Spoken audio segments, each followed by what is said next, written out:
नमस्कार, मैं हूं आशुतोष वत्स और आप देख रहे हैं ट्रूली इंडियन। उत्तर प्रदेश में मौसम का पारा तो गर्म हो ही रहा है, सियासत का पारा हद से ज्यादा गर्म हो रहा है। विधानसभा चुनाव बीतने के बाद अब बारी एमएलसी चुनाव की है। भाजपा और सपा एक बार फिर आमने सामने है, लेकिन इस बार एमएलसी चुनाव के बीच कुछ वीडियो सोशल मीडिया पे आ रहे हैं जो कि काफी चर्चा में है। दरअसल एक वीडियो आया है जिसमें दिखाया जा रहा है कि उदयवीर सिंह समाजवादी पार्टी के जो एमएलसी हैं और अखिलेश यादव के करीबी मित्र हैं, साथ ही कहा जाता है कि उनके बहुत ही करीब रहते हैं और इस चुनाव में उनकी टिकट बांटने में बड़ी अहम भूमिका रही है, ऐसा समाजवादी पार्टी के नेताओं में एक चर्चा है। मुझे भी उन्हीं नेताओं से खबर मिली है। बहरहाल विषय ये है यहाँ पर कि अभी सड़क पर जो माहौल दिख रहा है वो काफी आक्रामक है। दो वीडियोस आ चुके हैं, एक वीडियो कल आया था, एक वीडियो आज आया है। आज एक वीडियो आया है जिसमें एमएलसी उदयवीर सिंह को पीछे से कुछ लोग हैं, या ये कहा जा सकता है कि शायद वो किसी विपक्षी पार्टी भाजपा से हैं, ऐसा उसमें दिखाई पड़ रहा है और उन पर कुछ धाराएं भी लगाई गई हैं और मुकदमा भी हुआ है। दरअसल बात यहाँ पे ये है कि वो पार्टी जो पार्टी जमीन पर काम करने के लिए बड़े बड़े ताकतवर नेताओं के लिए जानी जाती थी, मुलायम सिंह यादव की पार्टी, जिस पार्टी में जनेश्वर मिश्रा हों, जिस पार्टी में ऐसे नेता हों कि उनके एक इशारे पर पूरे का पूरा मंडल, पूरी विधानसभा इकट्ठी हो जाती थी, आज उस पार्टी में क्या जनाधार कट गया है या जनाधार खत्म कर दिया गया है? क्या राजनीति में कुछ बड़ा बदलाव हुआ है? अखिलेश यादव क्या उस बात को समझ नहीं पा रहे हैं? इस बार अनुमान लगाया जा रहा था कि अखिलेश यादव सत्ता में वापसी करेंगे। कोशिश थी, जनता ने पुरजोर कोशिश की, जनता ने अपना विरोध भी दिखाया और समाजवादी पार्टी फाइट में दिखाई भी पड़ी, लेकिन जो अनुमान लगाए जा रहे थे वैसी उनको सीटें नहीं मिली। बात मैं वीडियो पे कर रहा था तो एक मैंने रिपोर्ट पढ़ी है। मैं आपको सबसे पहले तो बता दूं कि मैं किस रिपोर्ट की चर्चा करने जा रहा हूं। दरअसल 2 जनवरी 2017 को बीबीसी न्यूज हिंदी ने एक रिपोर्ट निकाली और उसमें लिखा कि अखिलेश के ये 7 भरोसेमंद सिपाही।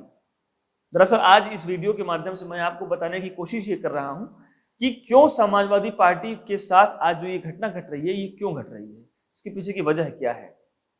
मैंने कई सोर्सेज से बातचीत करी तो जो मुझे समझ में आया और मैं एक रिपोर्ट निकाली तो मैं आपको बताने की एक कोशिश कर रहा हूं। तो बीबीसी की इस रिपोर्ट में यह बताया गया है कि हेडिंग है, वो हेडिंग ये है कि अखिलेश के ये 7 भरोसेमंद सिपाही। ये रिपोर्ट है बीबीसी की और समीरात्मज मिश्र जी की ये रिपोर्ट है। मैं आपको दिखाता हूं इस रिपोर्ट में लिखा क्या है। सबसे पहले उसमें इंट्रो है, उसके बाद एक नाम आता है उदयवीर सिंह, एक फोटो आती है और उस फोटो के नीचे लिखा होता है कि उत्तर प्रदेश के टुंडला के रहने वाले उदयवीर सिंह धौलपुर के उसी मिलिट्री स्कूल से पढ़े हैं जहां से अखिलेश यादव ने पढ़ाई की है। अखिलेश यादव उदयवीर से 2 साल सीनियर थे और उसमें पूरी कहानी लिखी हुई है। दूसरी फोटो है सुनील यादव साजन की। उस फोटो के नीचे लिखा हुआ है कि उन्नाव जिले के एक गांव से आने वाले सुनील यादव ने लखनऊ के केकेसी डिग्री कॉलेज छात्र संघ से राजनीति शुरू करी और फिर तमाम सारी बातें फिर उनके नाम के नीचे लिखी हुई है। तीसरी फोटो आती है आनंद भदौरिया की। उनके बारे में लिखा है कि लखनऊ विश्वविद्यालय के छात्र संघ से राजनीति की शुरुआत करने वाले आनंद भदौरिया छात्र संघ चुनाव में तो जीत हासिल नहीं कर सके, लेकिन इस समय वो टीम अखिलेश के अहम सदस्य हैं।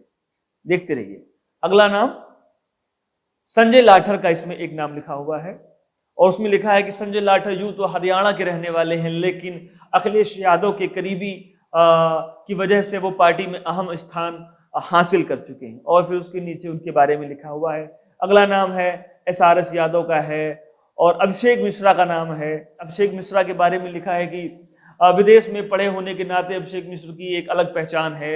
उत्तर प्रदेश के वरिष्ठ नौकरशाह के बेटे अभिषेक को 2012 में अखिलेश यादव ने लखनऊ उत्तर प्रदेश सीट से चुनाव लड़ाया और वो चुनाव जीतकर विधायक बने और तमाम सारी बातें लिखी हुई हैं। अगला नाम है राजेंद्र चौधरी का है। मतलब ये पूरी एक लिस्ट 2017 की है। इसमें जितने भी नाम बताए गए हैं ये दरअसल 2017 की है। आज जो रिजल्ट आया है 2022 का चुनाव जो जो कि रिजल्ट आया है उसमें भारतीय जनता पार्टी को जो आकलन किया जा रहा था, जो एग्जिट पोल जा रहा था, वो तो खैर बहुत था, लेकिन लगभग 260, 270, 290 ऐसे ही लोग बता रहे थे और वो सीटें दिखाई पड़ी। अखिलेश यादव एक बार फिर फेल हुए और वो सीटें नहीं ला पाए, 100 के आसपास वो रुक गए। अभी समाजवादी पार्टी में सुगबुगाहट शुरू हो गई है, लोग बोलना शुरू कर चुके हैं। इसी सिलसिले में एक पोस्ट मैंने देखी, मैं आपको बताना चाहूंगा। एक नेता है समाजवादी पार्टी की, ऋचा सिंह, इन्हें अखिलेश यादव ने इस बार भी टिकट दिया था, इलाहाबाद की एक सीट है। और सुगबुगाहट ये हो रही है कि इनका एक पोस्ट आता है 20 मार्च को शाम को 4:56 पर, और ऋचा सिंह लिखती हैं कि हार की समीक्षा न करना और हार के कारणों के विश्लेषण न करना अकर्मण्यता की निशानी है और जनतंत्र में आत्मघात है। आपको बता दूं, इस पोस्ट के बाद ऋचा सिंह को लगभग 366 कमेंट मिले हैं और 3000 के ऊपर उनको इस पोस्ट पर लाइक मिले हैं। मैं अभी उनके पोस्ट को मैं खोल करके मैं पढ़ रहा था, तो उसमें जो कमेंट्स आ रहे हैं वो मैं कमेंट्स एकाध मैं आपको पढ़ाता हूं। सचिन यादव अलीगढ़ के हैं, उन्होंने इस पर लिखा है कि दम घुटने लगा तो भाजपा रूपी ऑक्सीजन लीजिए, चलते बनिए। और ऐसी टिप्पणियां आना शुरू हुई हैं। अब मैं आपको दूसरा नाम बताता हूं कि समाजवादी पार्टी में दरअसल दो फाड़ हो गया है या होने की आशंका है।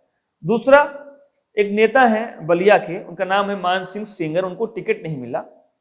सूत्रों से मेरी बात चली तो मुझे पता चला कि मान सिंह सेंगर टिकट के लिए बहुत दौड़ रहे थे, बहुत मेहनत कर रहे थे, पिछले 5 साल से उन्होंने बहुत मेहनत करी, लेकिन उनको टिकट नहीं मिला। लेकिन मान सिंह सेंगर ने एक पोस्ट लिखा है अखिलेश यादव के नाम, और उन्होंने लिखा है कि महामहिम माननीय अखिलेश यादव जी का लोकसभा से इस्तीफा देकर विधानसभा में बने रहने का निर्णय शानदार और स्वागत योग्य है।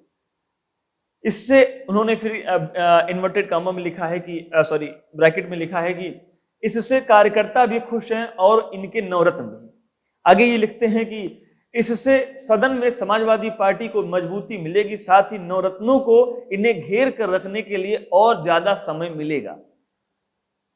अगर माननीय अखिलेश यादव जी लोकसभा सदस्यता की तरह नवरत्नों से भी किनारा कर लें और नवरत्नों की मीठी बोली की जगह नेताजी की तरह कार्यकर्ताओं के कड़वे सुझाव पर अमल करना सीख लें तो उत्तर प्रदेश में बहुत बड़ा परिवर्तन ला सकते हैं।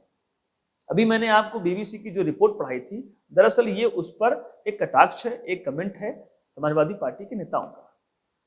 पिछले 2-3 दिनों से जो कि सोशल मीडिया है समाजवादी पार्टी के साथ, भाजपा खैर वो तो एक विपक्षी पार्टी है, लेकिन समाजवादी पार्टी में जो चुनाव के बाद जो बातें निकल के आ रही हैं, दरअसल समाजवादी पार्टी अपने अंदरूनी कलह से एक बार फिर जूझ रही है।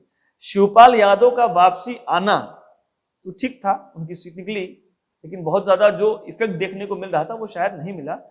और अब आरोप, दरअसल अब समाजवादी पार्टी में जो नई पीढ़ी के नेता हैं जिन पर अखिलेश यादव को बहुत भरोसा है, समाजवादी पार्टी में एक वर्ग ऐसा है जो इन देखिए मानसिंह सेंगर ने भी लिखा है कि नवरत्नों से वो बच के रहें। वो जो मैंने भी एक लिस्ट दिखाई थी आपको बीबीसी की, उसमें जितने नाम है समाजवादी पार्टी में, इन नामों के खिलाफ अब चर्चा होना शुरू हो गई है। लोग इस पर बगावत पर उतर भी आए हैं। अब आने वाला समय ये बताएगा कि क्या अखिलेश यादव अपनी राजनीतिक जो एक पृष्ठभूमि को जिसको वो बना चुके थे, लेकिन वो फिर फेल हुए, गठबंधन पे गठबंधन वो करते गए, लेकिन सफलता उनको हासिल नहीं हो रही है।